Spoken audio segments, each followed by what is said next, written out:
Hi, my name is Richard. Today I made the flying bird, and the hard part about it was the wings. I keep on getting messed up, Okay. and I added these little cannons. All right. Can you show us the program, please? Okay. So there's a tilt sensor here on its tail. You move it, and then it will make the flapping sound. All right. Show it to us, please. Okay, that's very cool. I can also turn its head.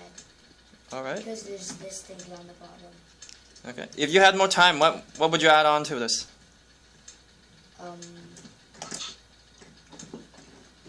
More things like stuff on its tail, feathers, and stuff. All right.